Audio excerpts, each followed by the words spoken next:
Garantías constitucionales. La justicia en México tras las reformas del 2008 y del 2011. Hoy vamos a platicar de un tema muy importante, la justicia en México. Vamos a partir de algo conocido para algunos, el documental Presunto Culpable, que mostró los graves problemas que existían en nuestro sistema de justicia hace algunos años. Casos de detenciones ilegales, pruebas ignoradas y juicios injustos. Pero también vamos a hablar de lo que ha cambiado, de las reformas y de cómo la ley ha buscado dar más protección a las personas.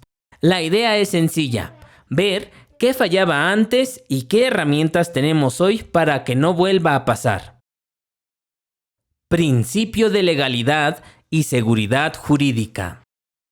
Antes del 2008, en México las autoridades muchas veces actuaban sin fundamento. La policía podía detener sin orden judicial. Los jueces no siempre explicaban sus decisiones y los procesos estaban llenos de irregularidades.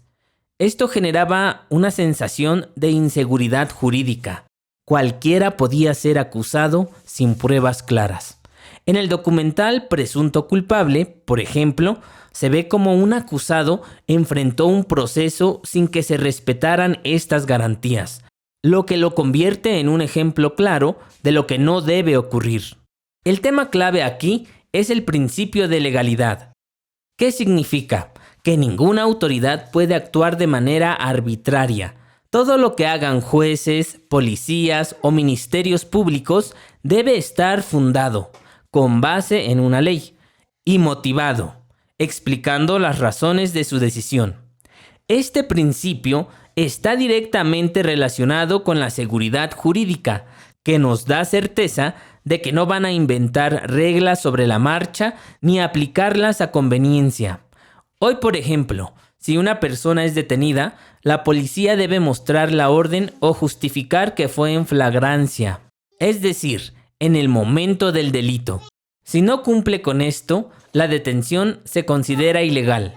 En pocas palabras, antes el sistema daba pie a abusos. Ahora, al menos en el papel, existen reglas claras para frenar la arbitrariedad y proteger a las personas. Legalidad en materia penal. Antes, en el sistema penal, era común que se acusara a una persona con leyes poco claras o interpretaciones muy flexibles, lo que permitía condenar a alguien incluso si la ley no describía exactamente su conducta. Con las reformas actuales se han reforzado 3 principios que funcionan como candados para proteger a cualquier ciudadano. Estos son: tipicidad. Significa que una conducta solo puede ser considerada delito si está descrita de manera exacta en la ley. Si no aparece en la ley, no puede castigarse. Por ejemplo, si la ley no dice claramente que cierta acción es delito, un juez no puede inventarlo. Taxatividad. Este principio exige que la ley esté escrita de manera clara y sin palabras ambiguas. La idea es que no haya confusiones que permitan interpretaciones injustas. En otras palabras, la norma debe ser entendible para todos y no dejar espacio a dobles sentidos. Plenitud hermética. Prohíbe castigar a alguien por analogía. Esto significa que no se puede inventar un delito parecido para aplicar un castigo. Por ejemplo, no se puede decir, esto se parece a tal delito, entonces lo castigo igual. La ley debe ser cerrada y precisa. Antes, estas reglas se ignoraban con frecuencia, lo que permitía condenas injustas y sin bases firmes. Hoy, al menos desde lo jurídico, estas normas aseguran que nadie pueda ser castigado por algo que no esté escrito de manera clara y exacta en la ley. Jurisprudencia mexicana y su función. Ahora hablaremos de la jurisprudencia. ¿Qué es eso? Básicamente, son criterios que establecen los tribunales, sobre todo la Suprema Corte, para aclarar cómo se deben aplicar las leyes. Antes, las decisiones judiciales eran muy inconsistentes. Un juez podía resolver un caso de una forma y otro juez, con un caso casi igual, decidir lo contrario. Eso generaba mucha incertidumbre e incluso injusticias. Lo que cambió fue que con las reformas constitucionales de 2011 en materia de derechos humanos y con los ajustes posteriores al sistema penal acusatorio 2008-2016, la jurisprudencia adquirió un papel más fuerte y obligatorio. Ahora, cuando la Suprema Corte fija un criterio, todos los jueces del país están obligados a seguirlo, en casos similares. Esto significa que ya no depende de la opinión personal de cada juez, sino que debe haber una aplicación uniforme de la ley. Además, se crearon mecanismos más claros para la publicación y difusión de la jurisprudencia, lo que permite que abogados, estudiantes e incluso ciudadanos tengan acceso a esos criterios. Esto da más transparencia y evita contradicciones. Gracias a estos cambios, hoy sabemos con claridad qué pruebas son válidas, por ejemplo, solo las obtenidas de manera legal y respetando los derechos humanos, y cuáles deben ser rechazadas, algo que antes era muy confuso. En pocas palabras, antes había caos y contradicciones. Ahora hay uniformidad, certeza y un verdadero respeto a los derechos humanos, porque las decisiones judiciales deben seguir reglas claras establecidas por los tribunales superiores. Reforma penal de 2008. Antes del 2008, el sistema penal en México era inquisitorio y la realidad era bastante oscura. Los juicios se resolvían en expedientes escritos interminables. El acusado casi nunca veía a su juez y muchas veces no entendía qué pasaba en su proceso. Era común que las autoridades fabricaran culpables con pruebas débiles o incluso obtenidas bajo tortura. La presunción de inocencia prácticamente no existía. Las personas podían pasar años en prisión sin una sentencia firme solo porque alguien los acusó. Un ejemplo claro de este caos lo vemos en el documental Presunto culpable, donde un joven fue condenado sin pruebas sólidas, con testigos poco confiables y con su defensa ignorada por completo. La presión creciente por corregir esta situación llevó al Congreso y al entonces presidente Felipe Calderón a impulsar una reforma histórica en el 2008, respaldada por activistas, legisladores y académicos, para transformar el sistema que se tenía. Con la reforma constitucional de 2008, todo esto comenzó a transformarse. México dejó atrás el sistema inquisitorio y adoptó el sistema acusatorio y oral, que buscó hacer los juicios más justos, públicos y transparentes. ¿Qué cambió con la reforma? Antes, los juicios eran escritos, cerrados y el acusado rara vez veía al juez en persona. Ahora, los juicios son orales y públicos, con un juez imparcial que escucha a ambas partes. Antes, era común aceptar pruebas obtenidas con tortura o violando derechos. Ahora, esas pruebas son prohibidas y nulas. Antes, la presunción de inocencia se ignoraba. Se trataba al acusado como culpable desde el inicio. Ahora, la Constitución protege este principio. Todos son inocentes hasta que se demuestre lo contrario. Antes, policías, ministerios públicos y jueces actuaban sin preparación adecuada. Ahora, la ley exige capacitación y profesionalización en el sistema penal. En resumen, antes de 2008 predominaba un panorama de opacidad, arbitrariedad e injusticia. Con la reforma, el objetivo fue que los juicios se volvieran más transparentes, ágiles y equilibrados, garantizando que los derechos humanos del acusado sean respetados en todo momento. Reforma de Derechos Humanos de 2011. Antes de 2011, en México, los derechos humanos se entendían casi únicamente desde lo que decía la Constitución y las leyes nacionales, lo que dejaba fuera compromisos internacionales muy importantes. Esto generaba un panorama limitado. Si una persona buscaba protección más allá de lo que estaba escrito en la ley mexicana, simplemente no había manera de hacerlo valer. Esto cambió con la reforma constitucional de 2011, impulsada desde la presidencia por Felipe Calderón Hinojosa y promovida también por legisladores como Olga Sánchez Cordero y César Pliego, junto con académicos y organizaciones civiles como la Comisión Mexicana de Defensa y Promoción de los Derechos Humanos.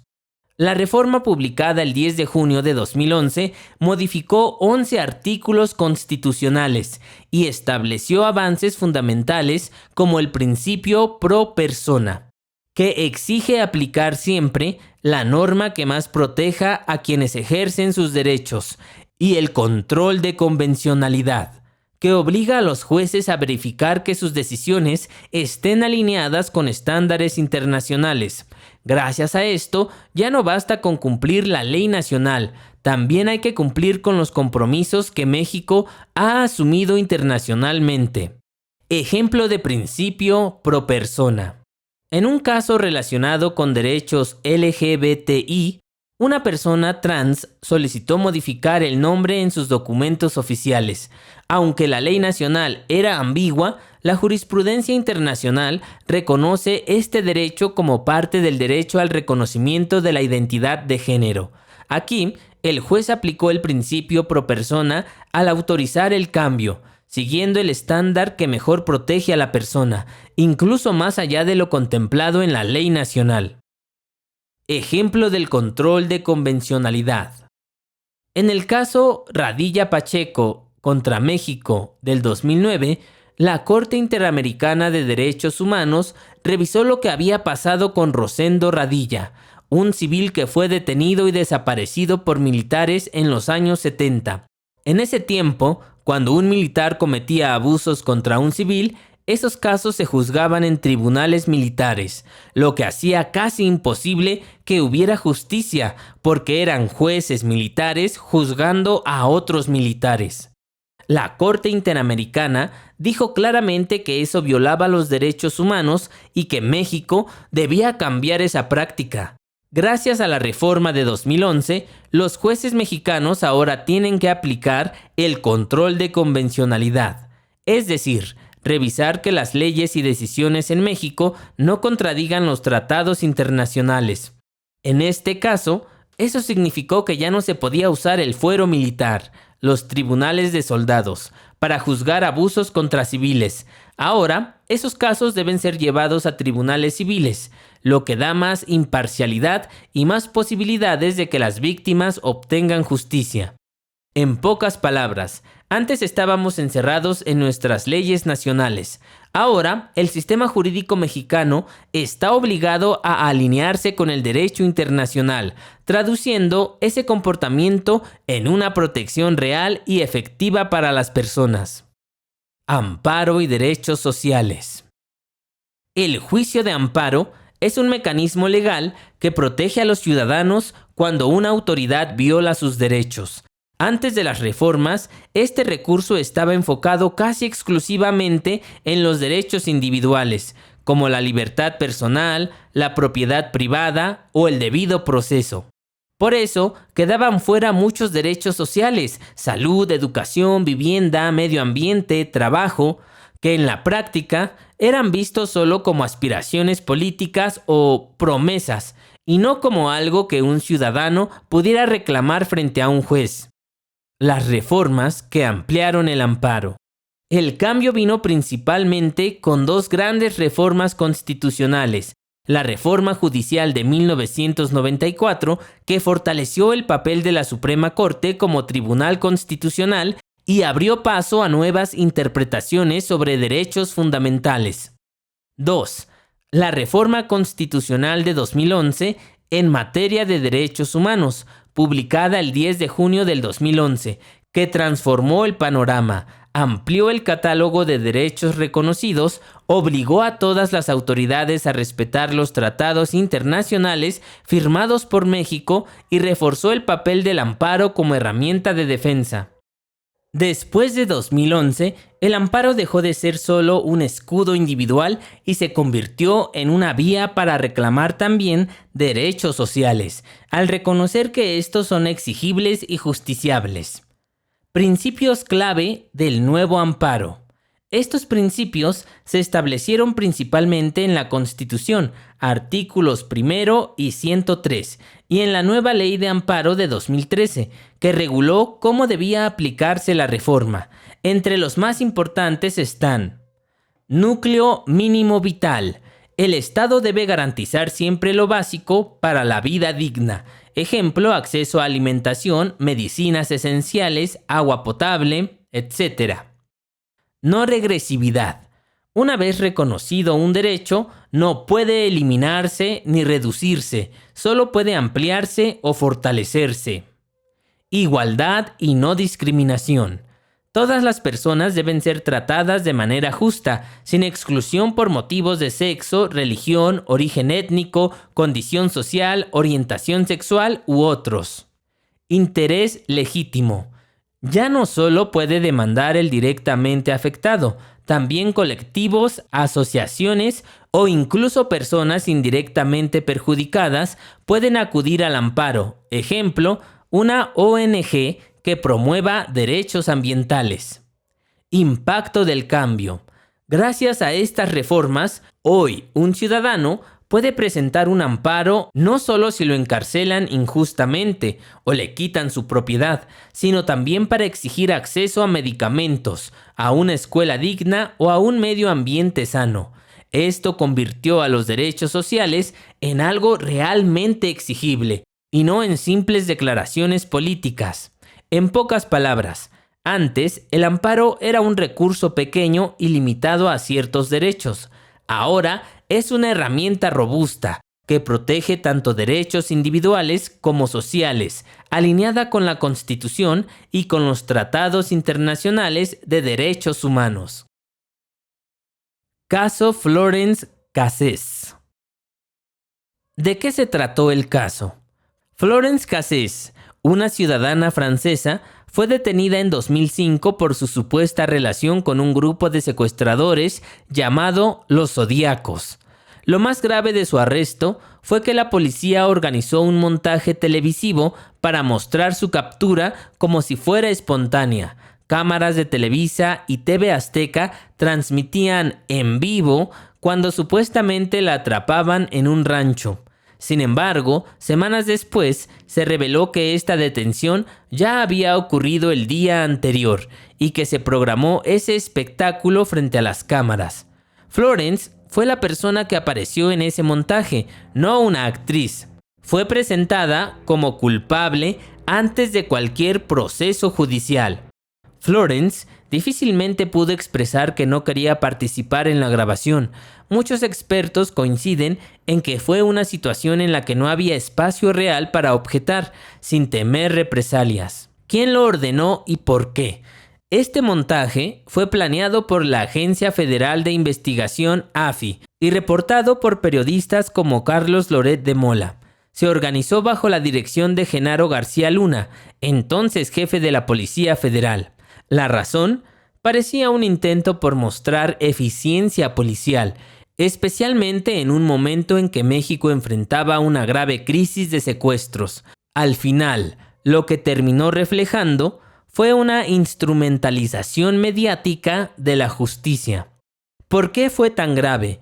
Este montaje violó el debido proceso. Florence no fue presentada de manera inmediata ante las autoridades competentes, no se le notificó al consulado francés y se le dio un trato público que violaba su presunción de inocencia.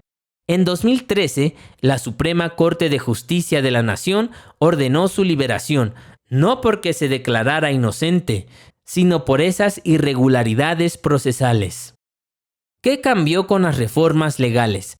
La forma en que se manejó este caso reflejaba un sistema judicial con prácticas problemáticas, detenciones arbitrarias, escenificaciones mediáticas y una justicia opaca. Las reformas que transformaron este panorama fueron la Reforma Penal de 2008 y la Reforma de Derechos Humanos del 2011. Gracias a estas reformas, Un caso como el de Florence Cassés ya no debería permitirse.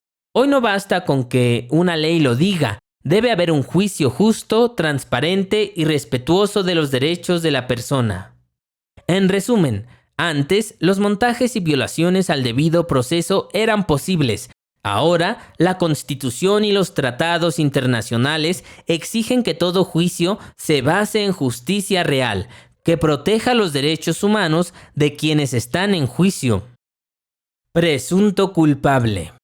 El documental Presunto culpable del 2011 muestra la historia de Antonio Zúñiga, un joven comerciante que fue acusado injustamente de homicidio en la Ciudad de México en el 2005. La fiscalía lo acusó de haber matado a una persona a plena luz del día, basándose en una sola declaración de un testigo que lo señaló sin pruebas sólidas. Lo grave es que el proceso estuvo lleno de irregularidades, falta de pruebas sólidas, no había huellas, balística ni testigos confiables. Defensa deficiente. El primer abogado prácticamente no hizo nada para defenderlo. Testigos contradictorios. Algunos cambiaban su versión en pleno juicio. Violación al debido proceso. Antonio fue detenido sin que le explicaran claramente los motivos, y el juez lo condenó en un juicio opaco y poco transparente. Imparcialidad inexistente. El mismo juez que lo condenó fue el que autorizó las pruebas, lo que mostraba un sistema completamente desigual.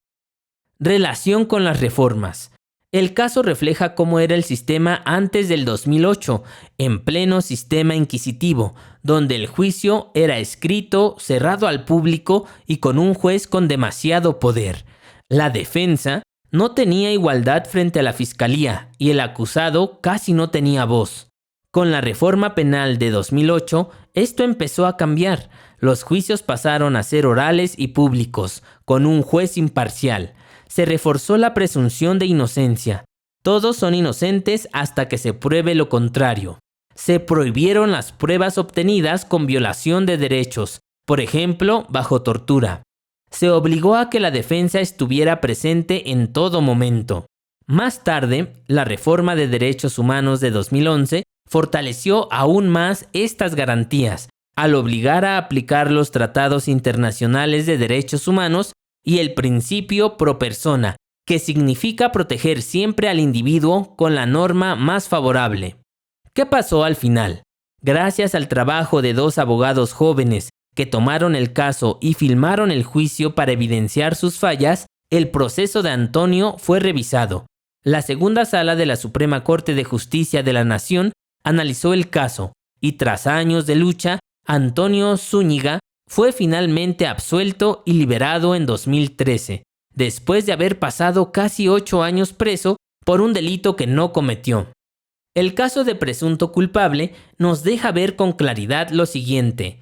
Antes de las reformas, la justicia en México era opaca, desigual y permitía condenas sin pruebas reales.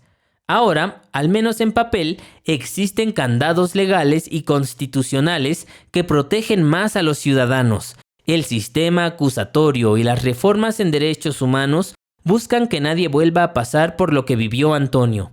En pocas palabras, este caso es una radiografía de por qué era urgente cambiar el sistema y de cómo las reformas de 2008 y 2011 marcaron un antes y un después en la justicia mexicana. Conclusión y cierre. México ha recorrido un largo camino en materia de justicia. Hace apenas unas décadas, el sistema estaba marcado por la opacidad, los abusos y la corrupción. Casos como Presunto culpable o el de Florence Cassés nos recuerdan cómo antes bastaba una acusación mal sustentada o un montaje mediático para arruinarle la vida a una persona. Hoy, la situación es distinta. El país cuenta con un marco legal mucho más sólido que incluye el principio de legalidad, criterios de jurisprudencia para dar uniformidad a las sentencias, la reforma penal de 2008, que instauró juicios orales y públicos, la reforma de derechos humanos de 2011, que integró los tratados internacionales a la Constitución y un juicio de amparo fortalecido que incluso protege derechos sociales como salud, educación y vivienda. Todo esto representa un salto enorme hacia la transparencia y el respeto de los derechos humanos. Sin embargo, también hay que ser realistas. Persisten problemas como la corrupción, la falta de capacitación en policías y ministerios públicos y la desigualdad en el acceso a una buena defensa. En otras palabras, aunque las leyes han cambiado de forma positiva, falta que ese cambio se viva plenamente en cada proceso judicial. Lo importante es reconocer que ahora existen más herramientas para defenderse y exigir justicia. Antes, la ciudadanía estaba en total desventaja. Hoy, aunque el camino aún es largo, podemos decir que los avances son reales y significativos. Pero la justicia no depende solo de las leyes, también depende de nosotros como sociedad. Respetar la legalidad, exigir transparencia y rechazar la corrupción son pasos esenciales para que estas reformas se conviertan en una realidad cotidiana. En pocas palabras, hemos avanzado hacia un sistema más justo y confiable, aunque aún queda mucho por recorrer. Gracias por acompañarme en este recorrido. Si te gustó, compártelo y sigamos hablando de estos temas tan importantes para la vida de México. Cambio y fuera. Yo soy Carlos del Carmen y apruebo este mensaje.